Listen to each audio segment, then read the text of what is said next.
निर्मल ग्रामपंचायत अबलोली येथे आत्ताच संत जगनाडे महाराज यांची जयंती उत्साहात साजरी झाली।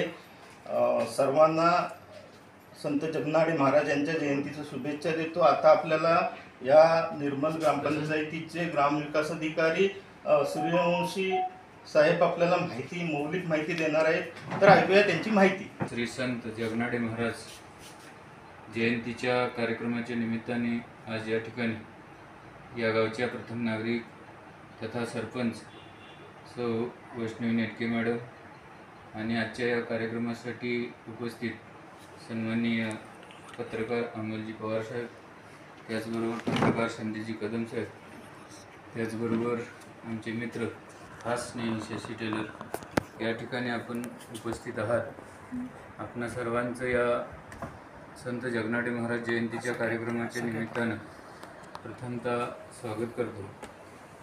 श्री संत जगनाडे महाराज यांची 400वी जयंती आज 8 डिसेंबर 2024 रोजी निर्मल ग्रामपंचायत अबलोली या ठिकाणी आयोजित केली आहे। संत जगनाडे महाराज यांच्या कार्याबद्दल मी एवढंच सांगेन, ज्यावेळा तुकाराम महाराजांनी आपल्या गाथा इंद्रायणी नदीमध्ये बुडवल्या होत्या, त्यांचं अपुरं राहिलेलं साहित्य हे पुन्हा लिहिण्याचं काम त्यांनी जगनाडे महाराजांनी केलेलं आहे। एक तेली समाजाचे आराध्य दैवत म्हणून संत जगनाडे महाराज यांचा उल्लेख संपूर्ण देशभर महाराष्ट्रभर केला जातो। कुठल्याही संतांचे विचार जर आपण निश्चितपणानं समाजामध्ये पेरले तर एक नवा विचार घेऊन आपण संतांच्या विचाराला आहुती देण्याचं काम, त्यांचा विचार पुढे नेण्याचं काम आपण करू शकतो। याच निमित्तानं संत जगनाडे महाराज जयंतीच्या आपणा सर्वांस खूप खूप शुभेच्छा देतो आणि या प्रसंगी थांबतो। जय हिंद, जय महाराष्ट्र। संग्रह त्यांनीच केला आहे। नमस्कार सर्वांना, जय संताजी।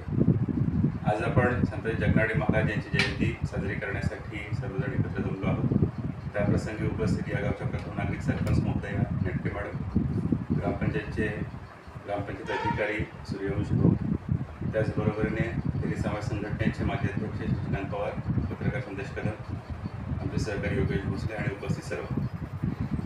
संत जगनाडे महाराज यांची 400वी जयंती साजरी आपण या ठिकाणी करतो आहोत। इसवी सन 1624मध्ये संत जगनाडे महाराजांचा जन्म पुणे येथील मावळ तालुक्यातील सदुंबरे या गावी झाला। लहानपणापासून घरची स्थिती जी आहे ती सधन होती, बऱ्यापैकी चांगली होती, त्यामुळे त्यांच्यावरती सुरुवातीपासून शिक्षणाचे आणि धार्मिक संस्कार जे आहेत ते झाले होते।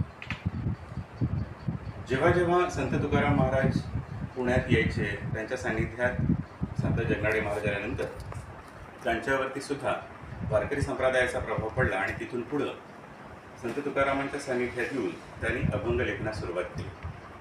आता हे अभंग लेखन करत असताना जेव्हा जेव्हा संत तुकाराम महाराजांची कीर्तनं व्हायची, प्रवचनं व्हायची, त्यामध्ये त्यांचे जे 14 टाळकरी होते, त्या 14 टाळकऱ्यांमध्ये संत जगनाडे महाराज हे त्यापैकी एक होते। संताजी जगनाडे महाराज आणि संत तुकाराम महाराज यांच्यामध्ये गुरुशिष्याचं एक चांगलं नातं जे आहे ते निर्माण झालं होतं आणि संत तुकाराम महाराजांनी संताजींना असं एक वचन दिलं होतं की तुझ्या मृत्यूनंतर मी तुला भेटायला येईल त्या ठिकाणी।